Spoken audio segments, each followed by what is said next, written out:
Hi, this is Matthew Almeida, and welcome back to my channel. Let us focus on certain issues that are being discussed in the assembly this monsoon season. And I believe each of us have our own right to give our views and our opinions on it. So I felt, why not share more light on this? I'm going to take up some important issues. The first thing is about the flooding that is happening all over Goa because of the rains. Dear friends, when these contractors are building the roads, shouldn't they make sure that the drainages are done properly? That the rainwater should have find a way to go away from the roads instead of getting accumulated there. The rainwater must have a passage, a way to just be cleared from the roadside and not get accumulated and flooding the whole road area. Why are our roads getting flooded? There are three reasons which I tried to figure out. First is big, huge potholes. These potholes are created because of the bad quality of the pebbles or the material that is used to build the road. Second, because of the digging for the underground cabling. During the summertime, people were digging up the side of the roads to do the underground cabling. But no, even after knowing that monsoons are approaching, these roads were not done up.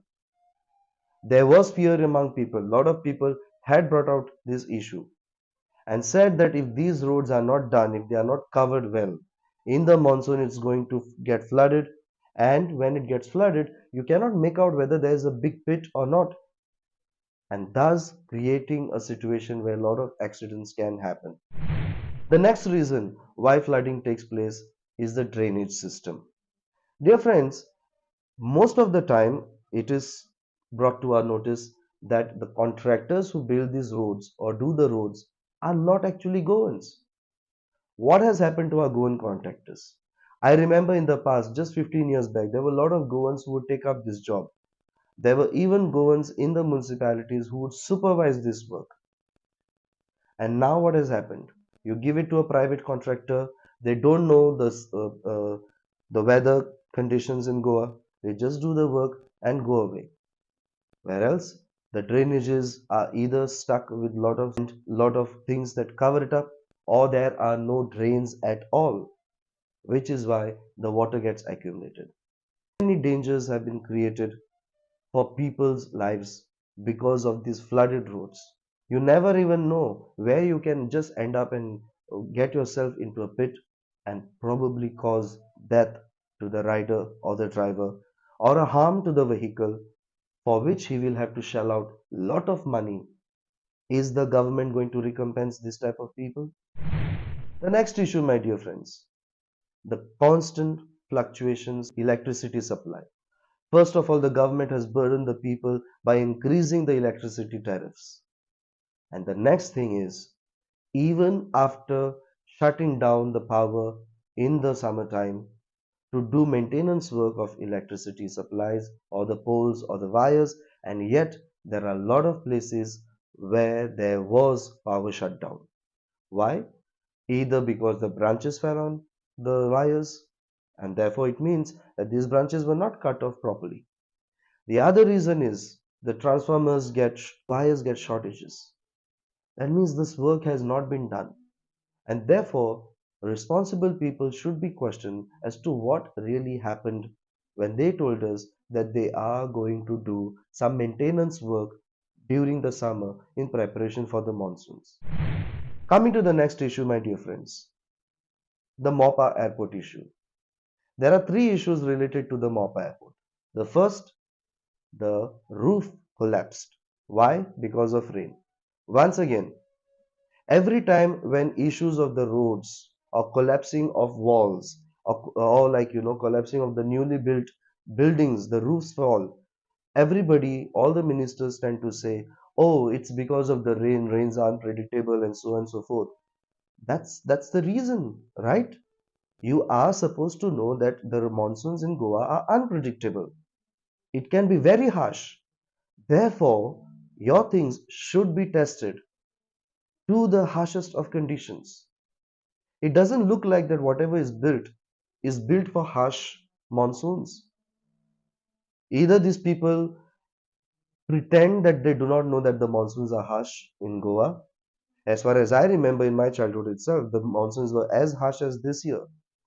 But those who are even elder to me, 20 years or even 30 years plus, they should know it even better that monsoons in Goa are very harsh. It's windy, it's terrible. And therefore, giving an excuse and blaming only the weather conditions is not going to justify the mistakes and the faults that these people have done. Crores were spent on building the Mopa airport, and it is being built at an international level, and it's a shame that such things should happen where we were all unprepared. The next issue related to Mopa airport is the issue of the taxi drivers. My dear friends, let me remind you all how this airport came into existence, and thus it implies my next issue that is related to the Daboli airport. But let's talk about Mopa airport and the taxi drivers.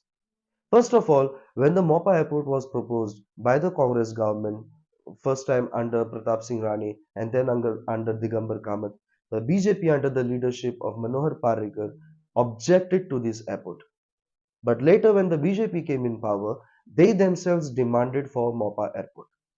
Lot of things were happening, lot of activists came up, a group was formed, Goa for Daboli only, then another group who did not wanted another airport in Goa according to the Shah Commission and the aerial traffic that is going to be caused.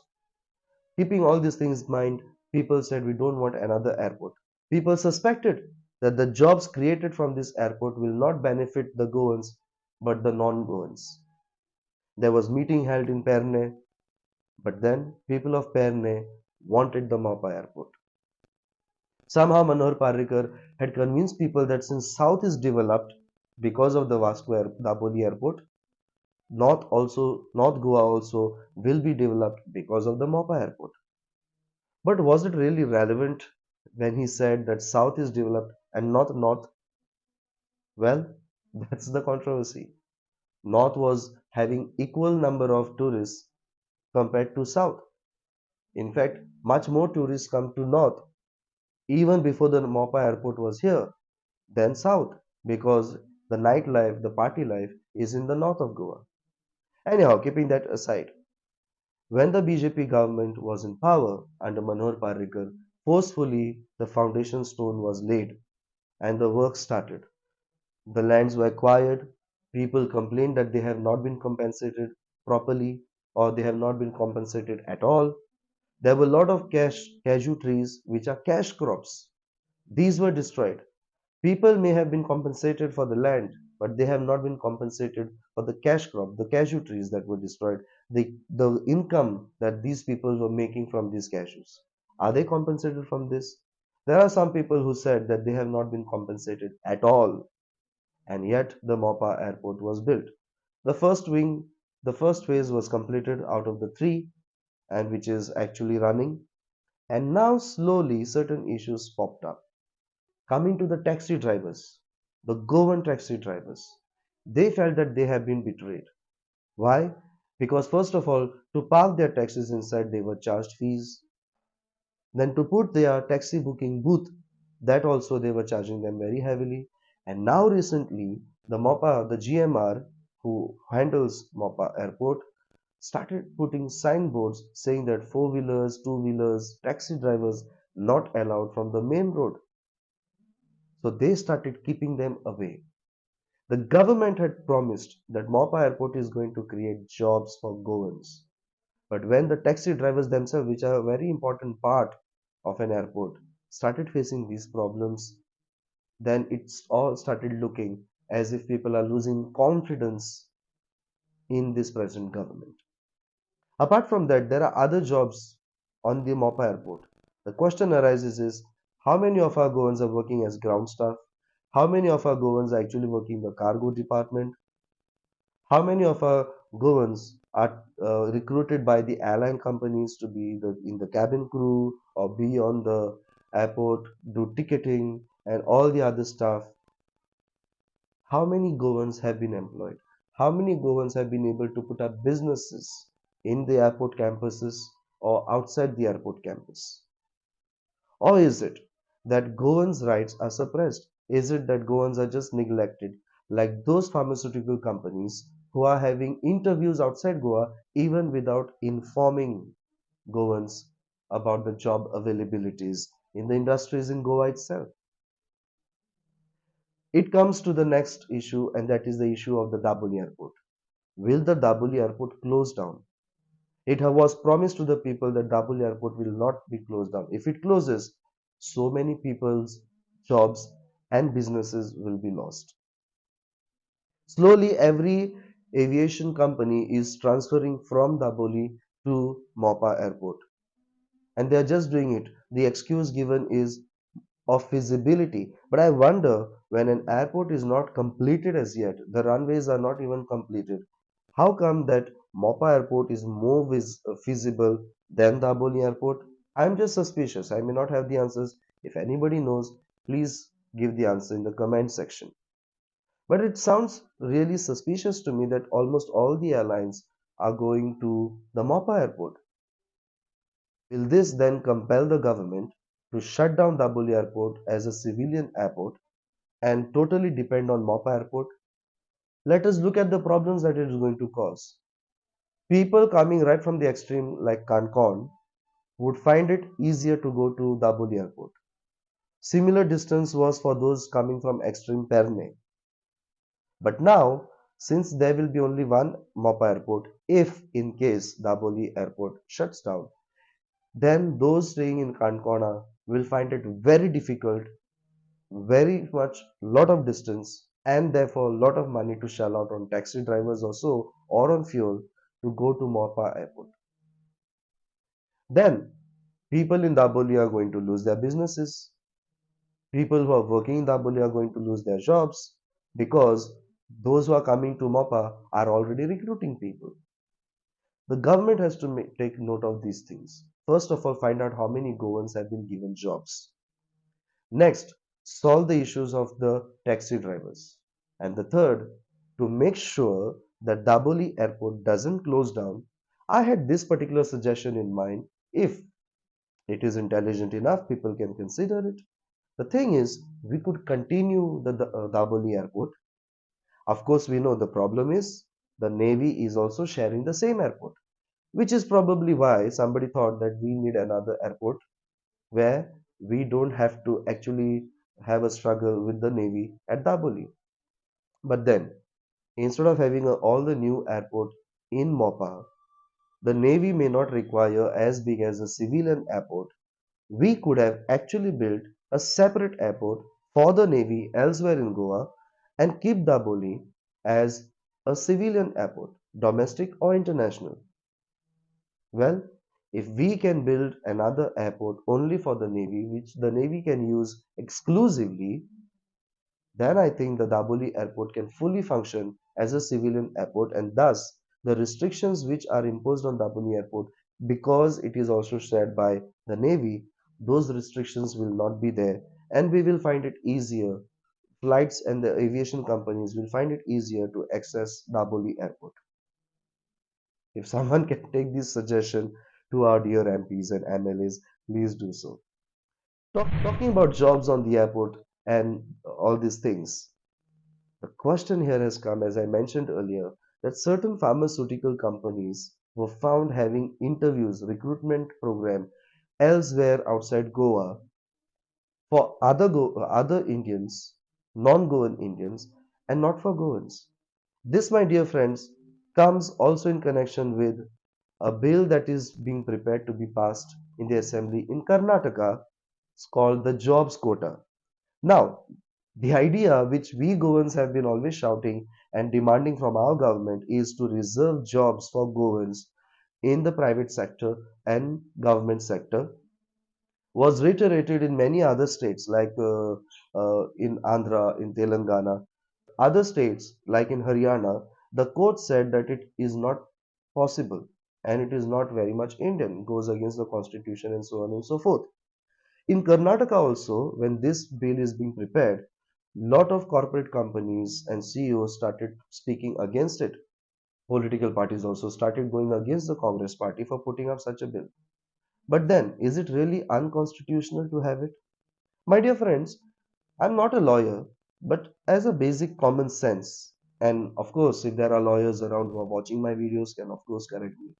The states under the constitution were formed solely based on language, on culture, and on history. So if states have been based on this, that means those people are supposed to be in the state. If for the sake of jobs and all, they started going out, what is the identity of that state? Secondly, in Karnataka, some of the CEOs of the company started saying that they recruit people solely on the basis of skills. Are they trying to say that the natives of the state are not skilled enough, or that most of the people of the state are not well educated? Well, there are people coming from Maharashtra to Karnataka to work, and yet in Maharashtra itself there is a demand that jobs should be reserved for Maharashtrians. That means there is skilled labor there. A lot of people from Karnataka go elsewhere to work, and yet CEOs are saying that there may not be enough skilled work. Then how come they are able to go outside the state and work? Now, forget about Karnataka and Maharashtra. Let us talk about Goa. Does Goa not have enough skilled labor to work in such industries? Don't we have people who are trained or educated in pharmaceuticals, or be it IT sector, or any other sector, be it hospitality or education and so on and so forth? If our Goans are educated, then why do we need people from other states to come and take over our education department? Why do we need people from other states coming and becoming managers in the hospitality sector? Why do we need people coming from other states to take over IT sector or take over pharmaceutical sector? And Goans themselves are compelled to go out for jobs. And a lot of Goans work abroad in such big companies, in be it IT sector, be it pharmaceutical sector, be it hospitality, be it education, or be it anything. Goans are there and they are in very high positions. So if our Goans are educated enough to go abroad and take up high posts in every sector of workforce, then why not in our own Goa? If we reserve jobs for Goans in Goa, be it private sector or government sector, will the Goans not remain in Goa? Then we will not have to have people coming from other states and disturbing the cultural trend of our beautiful state. People from Goa, especially the youngsters, will not find it necessary to go abroad, and many of them doing Portuguese passport, taking the Portuguese citizenship and working in Europe, and then finally settling up there. We will have our Goans working here. We will be able to preserve our culture. But the major reason is this: if these big companies, be it hotels, be it pharmaceutical industries, be it IT industries, or be it production or whatever, any type of industry, if these industries are using our resources like water, electricity, land, then why not reserve jobs for Goans in our own state? The companies may be paying taxes, but will they be able to give us back the water which they have used? Will they be able to give us back the soil which they have polluted? Will they be able to purify the air that they have polluted, which we had always kept clean and we are working to keep clean? Will they be able to do anything or replace the resources, give us back those resources which they have used, no matter how much money they may pay? Finally, that money comes to build up infrastructure. But once we lack these natural resources, we are not going to have anything. And government jobs should be 100% reserved only for native Goans.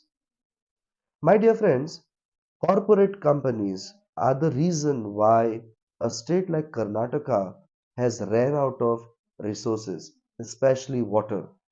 They have polluted the rivers, they have polluted the water bodies, and then they are not ready to give jobs for the natives and locals of that place. If we Goans are crying about Madhei, let us try to imagine why the Madhei issue started.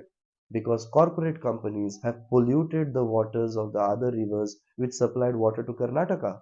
And then Karnataka has to trouble its neighboring states for water. Karnataka need to learn how to keep its rivers clean, even by bringing these huge corporate companies to task, especially when they are not ready to fulfill the dreams of the local people. And so also, my dear friends, we too in Goa should be able to do the same. Protect our Mahadevi,